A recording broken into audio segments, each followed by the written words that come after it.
Welcome back to the Deep Dive. Today, we're digging into a massive enforcement action from the Federal Trade Commission. And it really cuts right to the heart of how a lot of digital platforms make their money. We're talking about Maple Bear Inc., which you probably know better as Instacart. Exactly.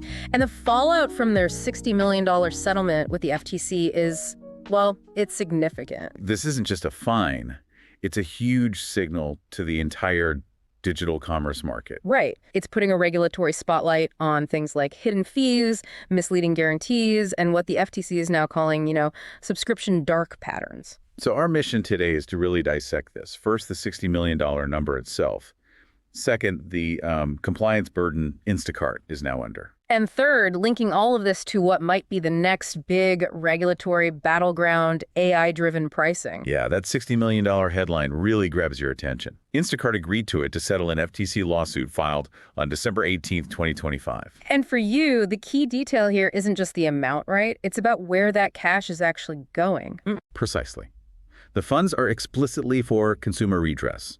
That means refunds, actual money back for consumers who were, misled by these practices. So it's not just a penalty paid to the government. No, it's direct relief. And the lawsuit itself covers violations of the FTC Act for deceptive practices and, maybe more importantly, the Restore Online Shoppers Confidence Act. RSCA. That's the one that governs all those auto-renewing subscriptions. That's the one. And the complaint really goes deep into Instacart's own internal documents, which I find fascinating. It's not just alleging harm, it's showing how they engineered it. Let's start with that first pillar, the free delivery promise. It's the classic bait and switch, just, executed at a massive scale. Instacart would advertise free delivery on your first order, sometimes even the first 3. And on the screen, it was crystal clear, $0 delivery fee. But that's the bait. The moment you start filling your cart, these other costs creep in. You're talking about the mandatory service fee. How much was that actually adding to an order? It wasn't trivial. These fees added anywhere from 7.5% to 15% to the total cost. And it was mandatory. So it's a delivery fee, just with a different name. Exactly. The FTC argued it was designed to make the cost of delivery opaque. But what's really damning is that Instacart knew. Their internal research showed it. What did it show? Their own notes said consumers don't differentiate between a delivery and a service fee. They even recognized internally that people saw it as a bait and switch. So they knew it was deceptive and they kept doing it. They did. And here's where the friction part comes in. That fee, the mandatory one, it was hidden until the final checkout screen. After you've already done all the work. After you've spent, on average, 36 minutes building your order. 36 minutes picking items, making substitutions. Wow, 36 minutes. That's a powerful metric because it's all about the sunk cost, isn't it? You've invested over half an hour, so you're much less likely to just abandon the cart when a surprise fee pops up. That's the calculation. They were capitalizing on your time investment, knowing it was a huge barrier to walking away. It's not just deceptive, it's coercive. Which brings us to the second pillar of this whole thing. The 100% satisfaction guarantee. That phrase sounds so reassuring. It suggests a total safety net. If anything goes wrong, you're covered. But the reality was quite different. How so? For service issues, like, say, a really late delivery or an unprofessional shopper, the policy didn't cover your whole order. It limited refunds to only the amount of fees you paid. So not the cost of the actual groceries? No. Most of the time, dissatisfied customers were just offered a small credit for a future order. So the guarantee wasn't really about your satisfaction with the order, but your satisfaction with their ability to charge you fees. You could put it that way. But the dark patterns got even more aggressive when it came to actually getting that refund. What did they do? In 2022, they changed their self-service refund tool. They basically hid the option to get a refund to your original payment method. You mean to get your actual money back? Yes. The tool just pushed you towards taking an immediate credit to your Instacart account instead. So the question for an investor is, why do that? What was the financial impact of that one change? Forcing credit over cash. The internal numbers are pretty stark. Instacart estimated that this one shift, it saved the company roughly $289,000 per week. Hold on. $289,000 a week. Per week. That's cash that stayed in your bank account instead of going back to consumers. Let's just run the math on that for a second. At almost $300,000 a week, that's over $15 million a year. It is. In theory, That single dark pattern could have paid off this entire $60 million fine in just 4 years. That is incredible. It just goes to show that these, operational efficiencies built on deception are actually quantifiable revenue streams. And that quantification becomes the liability when regulators show up. It's a huge frictional cash flow. Okay, that brings us to the third pillar, the subscription traps. This is where Kia comes in. Right. The Instacart Plus membership, $99 a year, auto-renewing, and almost all of them start with a free 14-day trial. A negative option feature. Exactly. And RSCA is very clear. You have to disclose all the material terms. Instacart didn't. They failed to clearly disclose that the free trial would automatically become a $99 paid subscription. And the refund policy was also an issue, I gather. That is one of the most restrictive policies I've ever seen. You could only get a refund if you canceled within 5 days of being charged. 5 days. And this is the kicker. You also had to have placed 0 orders using the benefits. That little 5-day window after a 2-week trial is just designed for people to miss it. And the internal data, I assume, showed that people were missing it. It showed a systemic problem. A huge 65% of all weekly Instacart Plus cancellations came from users who were automatically rolled over from a free trial. Wow, 65%. An Instacart researcher even noted that this was a proxy for customers who, quote, don't realize they joined IC Plus. Hundreds of thousands of people were charged $99 and then never placed a single order. Which is just proof they had no idea they were even members. It's a textbook ROSCA violation.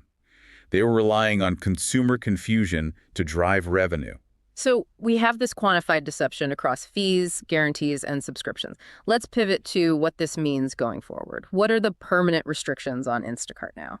This is more than just the money. The order imposes restrictions for the next 10 years. They have to completely overhaul their interface. So no more misrepresenting delivery costs? None. They have to clearly and conspicuously disclose all material fees right next to any free delivery claim. No more hiding it at the end. And for subscriptions? They have to get express informed consent before charging anyone for any kind of negative options subscription. This really reinforces that click-to-cancel rule the FTC finalized last year. For a company that, as you said, built its model on friction, this has to be a substantial compliance cost for the next decade. It will be. But that's not even the biggest storm cloud on the horizon for them. You're talking about the other investigation, the one that was already happening when this settlement landed. Yes, Yeah. The one focused on their pricing mechanism. This is where the risk shifts from, say, consumer deception to potential antitrust violations. This is the Eversight AI pricing tool. That's it. The allegation is that this AI tool lets retailers run real-time pricing experiments on shoppers. Experiments. What does that mean in practice? It means huge price variations. We're talking up to 23% for the exact same item from the same store at the same time, just shown to 2 different shoppers. 23%. So it's basically dynamic price discrimination, but powered by a machine that decides what it thinks you're willing to pay. That's part of it. But the deeper regulatory fear is algorithmic collusion. We saw this in the RealPage case, where a common pricing software for apartments was alleged to be coordinating prices across competitors. So the worry isn't just that Instacart is optimizing its own prices, but that if everyone starts using these tools, the algorithms could sort of learn to keep prices high across the whole sector. An invisible cartel. If all your competitors are using sophisticated AI with the same data inputs and the same goal to maximize revenue, the outcome looks a lot like price coordination. And that's a huge antitrust red flag. A huge one. And the potential cost here is massive. Some reports estimate these pricing experiments could cost an average household up to $1,200 a year. When you have numbers like that, you guarantee regulatory scrutiny. The signal seems pretty clear. The days of building your growth on consumer friction are numbered. They are. And the cost of that cleanup is now hitting the balance sheet. With that in mind, let's move to our final segment. This is not financial advice. Okay, let's hear the outrageous but plausible trade idea in the wake of all this. The pitch is a short position across the whole gig economy sector, specifically targeting platforms with, high-cost auto renewals and really complex mandatory fee structures. The thesis being that the FTC will just use the Instacart case as a template to go after everyone else. That's the thesis. But the outrageous part is how you'd execute it. You'd create what I'm calling a regulatory dark pattern index, or RDPI. A dark pattern index, how would that work? It would track public-facing signals of the very friction points the FTC just targeted. Things like terrible online reviews of cancellation processes, a high number of complaints about surprise charges, that kind of thing. So you're not waiting for internal documents to leak. You're using public sentiment and interface design to predict where the next FTC hammer is going to fall. Exactly. When a company's RDPI score spikes, meaning it looks a lot like the pre-settlement Instacart, you initiate the short. And the justification is just that the financial risk is now quantified. It's totally quantified. We now know these practices can lead to an 8 or even 9-figure liability, plus a decade of costly compliance monitoring. The risk for their peers who haven't been caught yet is just sitting there on their income statements. That is a very litigation-focused trade. So, to recap our deep dive, Instacart's $60 million settlement wasn't just a fine. It exposed that revenue from false free delivery, illusory guarantees, and subscription dark patterns is a real quantifiable liability. Yes, a very significant one. And the key takeaway for you, our listener, is that these operational efficiencies that are built on confusing the customer are no longer a sustainable way to grow. Not at all. With the FTC showing it has the internal data, the 36-minute friction point, the $289,000 weekly savings, the question for the entire digital commerce space is no longer if regulators will act, but simply when these practices will be made definitively illegal. The writing is on the wall. We appreciate you tuning into the deep dive. Remember, everything we discuss here is for educational and informational purposes only. It is not financial advice. We'll see you next time.